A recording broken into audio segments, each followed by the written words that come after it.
E nós vamos conversar com o economista, diretor do site Recontaí, integrante do Conselho Regional de Economia de São Paulo, Sérgio Mendonça. Bom dia, Sérgio.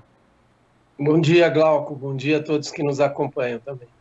Sérgio, ontem completaram 6 anos que o Senado aprovou a abertura do processo de impeachment da presidenta Dilma Rousseff, que resultou, naquela ocasião, no afastamento por 180 dias. Esse afastamento duraria até o julgamento, mas depois ele se tornou definitivo com a aprovação do impedimento pela Casa.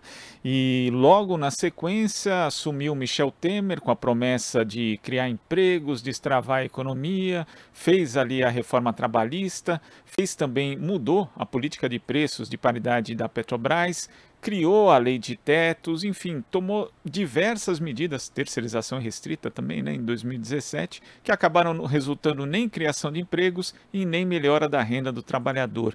Sérgio, quanto da situação da crise social e econômica que o Brasil vive hoje se deve àquilo que começou a ser implementado depois do impeachment da ex-presidenta Dilma? Bom, Glauco, eu acho que 100% dessas decisões que foram tomadas, porque, como você lembrou aí, a reforma trabalhista precarizou o trabalho, né? E aquela ideia bonita de que você flexibilizaria as contratações, né, daria mais espaço para contratações menos rígidas, e isso levaria à criação, você lembra a época, acho que se falava em 6 milhões de empregos, né? Criação do trabalho intermitente, enfim, tudo isso levou a uma situação em que nós estamos vivendo desde 2016 com um patamar de desemprego acima de 2 dígitos. Então, claramente, a reforma trabalhista fracassou nesse aspecto. No lado que você também lembrou, outra medida que foi tomada naquele momento, no governo Temer, depois da derrubada da presidenta Dilma, o teto de gastos. O que o teto de gastos tem implicado nos últimos anos? Você está comprimindo, né, todas as despesas do Estado brasileiro ao crescimento das despesas obrigatórias, basicamente previdência, o salário dos servidores, e isso vai comprimindo os demais gastos discricionários e basicamente comprimindo o investimento público. Então, nós estamos nos menores patamares históricos do investimento público, que são comandados, que seriam liderados pelo orçamento da União, né? Isso nós estamos abaixo, então, em torno de 0,5% do PIB, quando nós já tivemos 1,3% do PIB no melhor momento, no começo da segunda década do século XXI, né, lá por 2010, 2011.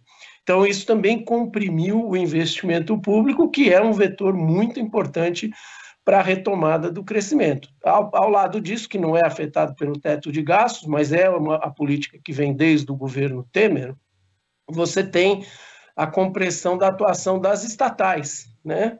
A Petrobras, a Eletrobras, que também estão reduzindo seus investimentos e que, portanto, também não contribuem para a retomada do crescimento econômico, né? Então, você tem duas grandes medidas aí, que foram o teto de gastos e a reforma trabalhista, que deram errado.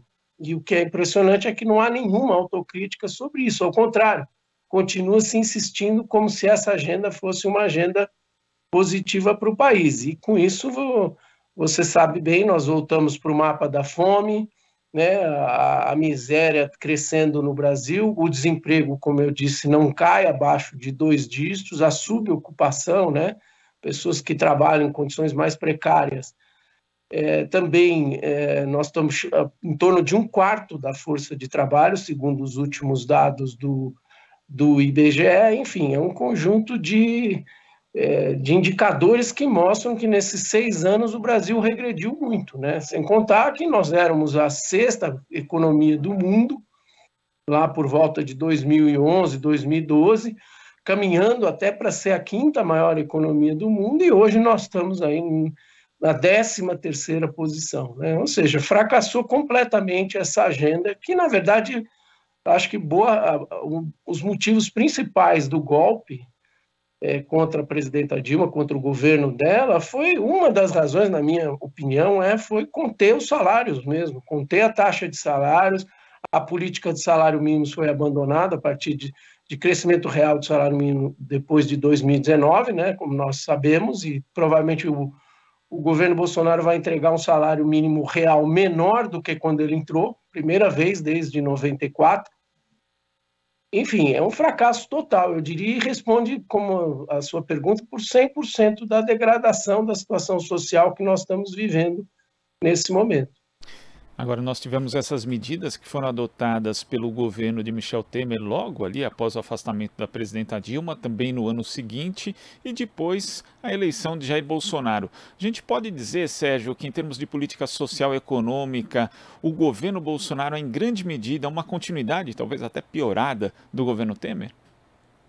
Não tem dúvida. O governo Bolsonaro é continuidade, como você diz, aprofundando certos aspectos, que não conseguiu vendeu ideias que não foram adiante, mas, enfim, a privatização mais desenfreada, lembra? O Paulo Guedes, no início do governo Bolsonaro, falava, vamos vender as estatais e vamos arrecadar R$1 trilhão. Eles têm uma obsessão com esse número, né? 1 trilhão para cá, depois iam vender imóveis da União, vamos arrecadar R$1 trilhão. O tempo todo propaganda sem nenhum sentido, não há revisão dessas posições, né? Dizendo que o Brasil ia retomar o maior crescimento logo depois da pandemia, mas não há dúvida, você colocou bem, o governo Bolsonaro é a continuidade do governo Temer, né? Ele se beneficiou dessas medidas liberais, como o teto de gastos, a terceirização, né, e também o PPI, como você lembrou, a política de preços da Petrobras, que está empobrecendo o povo brasileiro, né? Nós somos praticamente autossuficientes na produção de petróleo e estamos com um preço internacional dos mais caros, o preço dos derivados aqui no Brasil, também uma política que foi construída no governo Temer e que foi aprofundada ou mantida no governo Bolsonaro. Não há nenhuma diferença entre um e outra linha de política econômica entre o governo Temer e o governo Bolsonaro, o que só vem agravando, né, nesses 6 anos, a situação social do Brasil, né, a situação econômica, que também o Brasil não cresce, né, nós estamos na rabeira, o FMI acabou de lançar o relatório que eles fazem, trimestral, e mostra que o Brasil é um dos países, entre 190 países, o Brasil é um dos países que está na rabeira do crescimento econômico, né? Devemos crescer 0,7%, se é que vamos crescer 0,7% esse ano, 2022. E a média do período Bolsonaro também está na rabeira na comparação com praticamente todos os países do mundo, ou seja, é um fracasso total. Mas não adianta a gente ficar reclamando disso, porque, na verdade, quem paga esse preço são as pessoas, né? É a cidadania, são os trabalhadores e as trabalhadoras, com essa precarização do trabalho, com a queda do rendimento, né? Esse também é um outro dado. Você vê,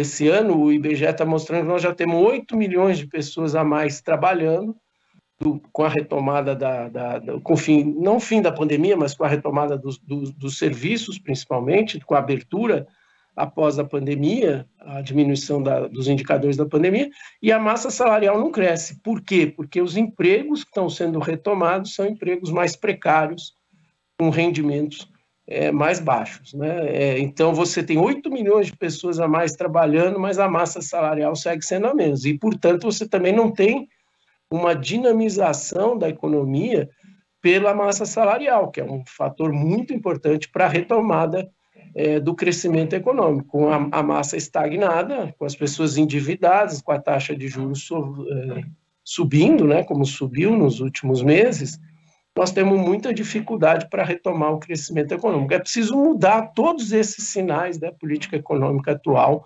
para que o Brasil volte a crescer e a se desenvolver.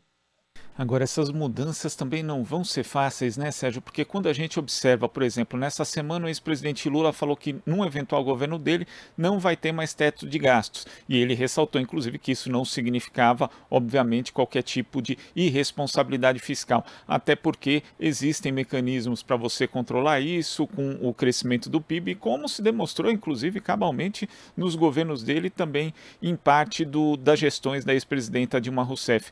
Mas no que ele falou isso, a mídia tradicional veio em peso defender o teto de gastos. Eu vi, inclusive, uma entrevista no canal de notícias do ex-ministro da Fazenda, Mailson da Nóbrega, que é uma figura recorrente.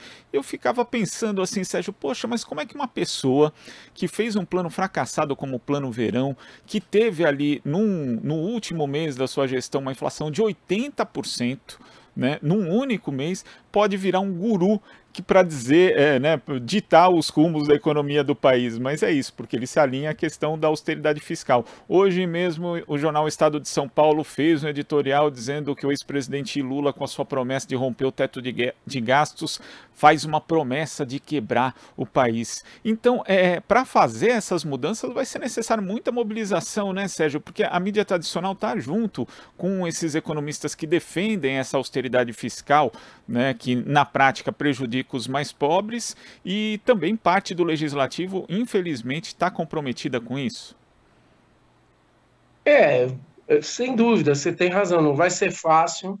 Nós estamos há muito tempo, né, batendo na mesma tecla, essa mídia tradicional, como você lembrou, batendo no caso dos economistas, dos analistas econômicos, nem todos são economistas, mas também os economistas, batendo sempre na mesma tecla da austeridade fiscal, né?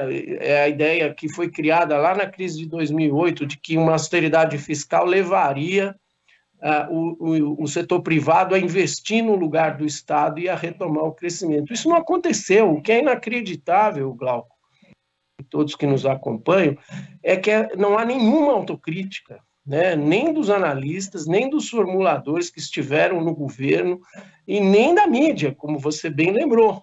Nós estamos há 6 anos andando de lá, então não há nenhuma sensibilidade social desses analistas em relação à situação das pessoas, dos desempregados, daqueles que trabalham precarizados, que não têm proteção social, porque esse indicador é o mais relevante para você avaliar a economia. Então, eu diria assim, o candidato, né, a presidente Lula, ele está correto ao dizer que não é possível governar com o teto de gastos, e não é mesmo. E isso não implica, como você falou, em não ter compromisso com a questão fiscal, porque você pode ter outras regras que estejam atreladas ao ciclo econômico, né? E como se houver uma retomada da economia, do crescimento, você vai arrecadar mais e você pode poupar mais, não significa um descompromisso. Mas ele tem que dizer isso. Por que ele tem que dizer isso?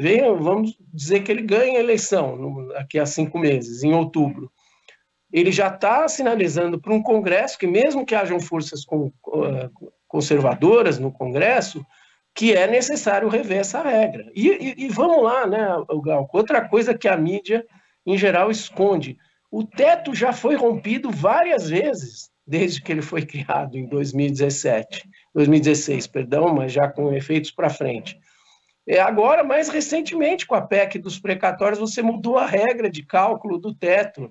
Então, é um cinismo e uma hipocrisia muito grande dizer que a candidatura do Lula coloca em risco a questão fiscal. O teto foi várias vezes rompido pelo governo Bolsonaro, né? Mas a mídia esconde isso. Então, vai ser difícil, mas é preciso ser dito, porque é nesse momento da campanha que você tem que dizer o que você vai fazer. Eu acho que o Lula está dizendo isso sobre o teto de gasto, está falando sobre rever a política de preços da Petrobras, né? Eu acho que ele usou um termo de abrasileirar.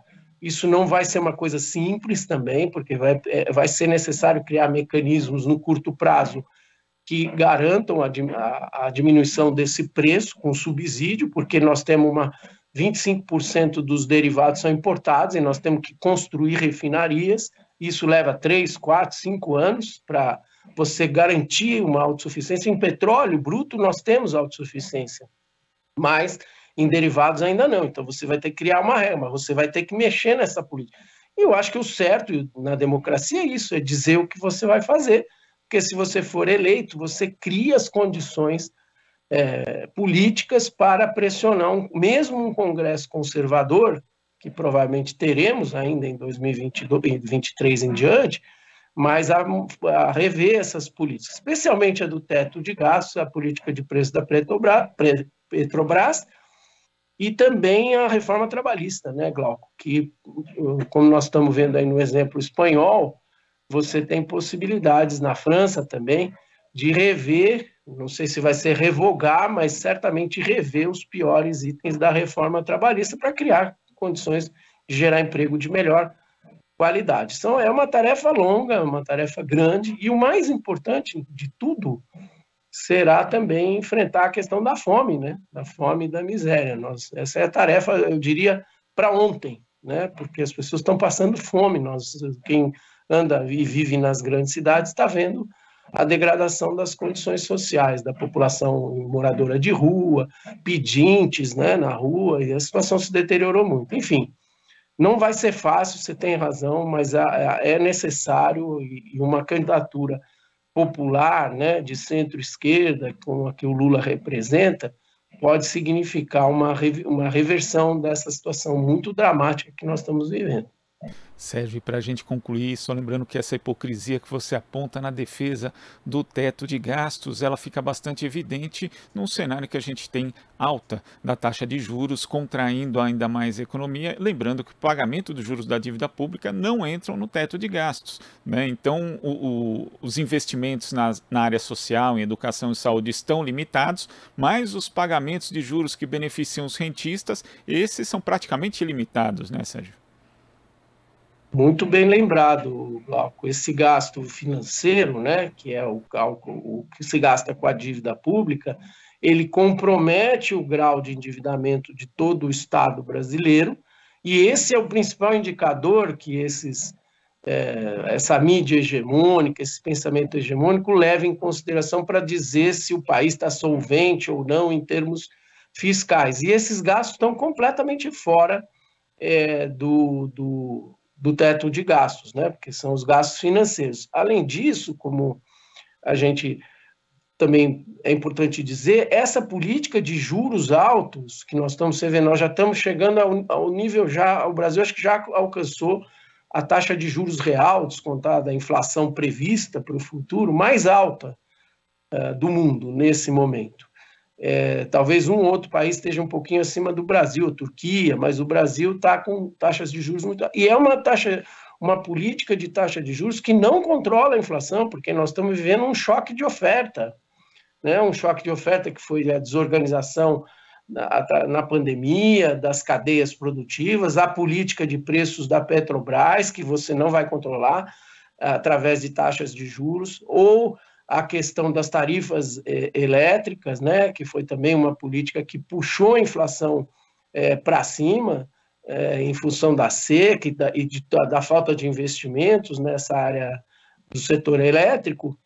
Então, a não ser que você promova uma recessão brutal, né, levando a taxa de juros a níveis muito altos, contraindo o crédito, né, que é o que você devia estar fazendo é o contrário, né, expandindo o crédito, e sobretudo através dos bancos públicos, e se você, só com uma recessão brutal, muito provavelmente nós vamos ter um controle dessa inflação que já está na casa dos 12%. E aí nós vamos chegar naquela situação, Glauco, da famosa paz nos cemitérios, né?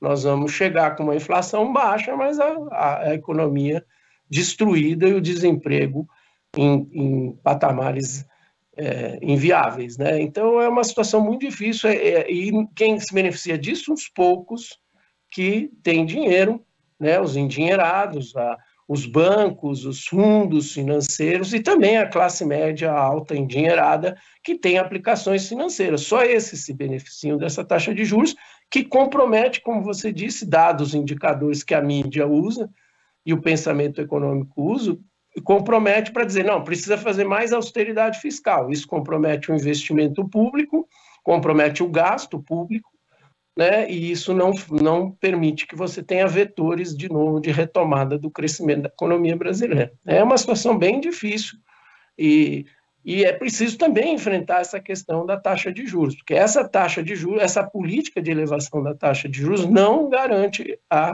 o controle da inflação, como nós estamos vendo. Ela já está perto dos 13% e a inflação continua subindo, porque você tem outros fatores pressionando a inflação, especialmente a questão dos combustíveis e o rebatimento nos preços dos alimentos e todos os demais preços da economia. Sérgio, eu queria agradecer a sua participação e a sua análise aqui no Jornal Brasil Atual de hoje. Muito obrigado, até a próxima. Obrigado, Glauco. Um abraço a todos. Abraço. Conversamos aqui com o economista, diretor do site Recontaí, integrante do Conselho Regional de Economia de São Paulo, Sérgio Mendonça. Você está ouvindo Jornal Brasil Atual. As notícias que os outros não dão.